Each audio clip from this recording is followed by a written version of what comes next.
యుద్ధం వల్ల భారత్లో వంట గ్యాస్ డిమాండ్ విపరీతంగా పెరిగిపోయింది.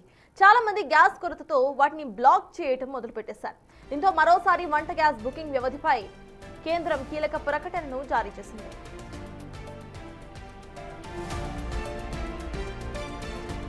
బుకింగ్ కాలాన్ని మళ్లీ పెంచింది. ఇప్పటి వరకు 2 సిలిండర్ల బుకింగ్ గ్యాప్ 25 డేస్ గా ఉండగా ఇప్పుడు దీనిని 45 రోజులకు పెంచుతున్నట్లు ప్రకటించింది కేంద్ర ప్రభుత్వం. అయితే నిర్ణయం గ్రామీణ ప్రాంతాలకు మాత్రమే వర్తిస్తుందని వెల్లడించింది. గ్రామీణ ప్రాంతాల్లో సిలిండర్ల వినియోగం లభ్యతను దృష్టిలో ఉంచుకుని గడువును పెంచినట్లు తెలుస్తోంది.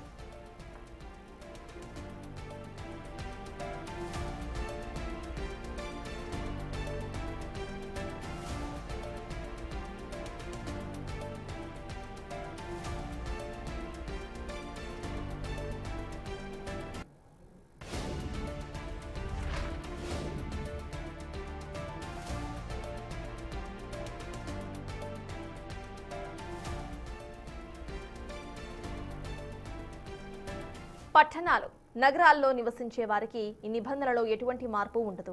పట్టణ ప్రాంతంలో ప్రస్తుతం అమలులో ఉన్న 25 రోజుల బుకింగ్ గ్యాప్ నిబంధన యథాతథంగా కొనసాగబోతుంది. గ్యాస్ సిలిండర్ల దుర్వినియోగాన్ని అరికట్టేందుకు పంపిణీ వ్యవస్థను క్రమబద్ధీకరించేందుకు ఈ నిర్ణయం తీసుకున్నట్లుగా సమాచారం. ఇక దీనికి సంబంధించిన పూర్తి డీటెయిల్స్ మా ప్రతినిధి శివ అందిస్తారు. శివ, చెప్పండి, ఈ 25 డేస్ గ్యాప్ ఏదైతే ఉందో దాన్ని 45 డేస్ గా కొన్ని ప్రాంతాల్లో అమలు చేస్తున్నట్టుగా తెలుస్తోంది. అసలు దీనికి సంబంధించిన అప్డేట్స్ ఏంటి శివ?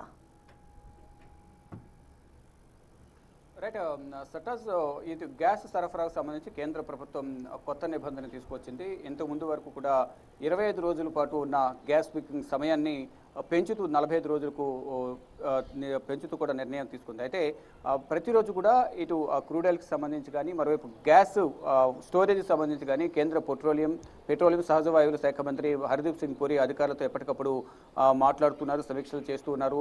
ప్రజెంట్ దేశంలో పరిస్థితి ఏ విధంగా ఉంది, నిల్వలు ఎంతవరకు ఉన్నాయి, ప్రజలకు అవసరాలకు ఉపయోగపడుతుందా లేదా, ఎక్కడ కొరత ఏర్పడింది అనే అంశాలపై ఎప్పటికప్పుడు కేంద్ర మంత్రి హర్దీప్ సింగ్ పూరి వారితో మాట్లాడుతూనే దానిలో భాగంగానే ఈ సమీక్షలో భాగంగా ఇప్పుడు ప్రజెంట్ ఉన్న నిల్వలను బట్టి నిర్ణయాలు తీసుకున్నట్లు కూడా తెలుస్తుంది. దానిలో భాగంగానే ప్రజెంట్ వంట గ్యాస్ సిలిండర్ బుకింగ్ గడువు పెంపు అనేది కొంత 25 రోజుల నుంచి 45 రోజులకు పెంచుతూ ఆదేశాలు జారీ చేశారు.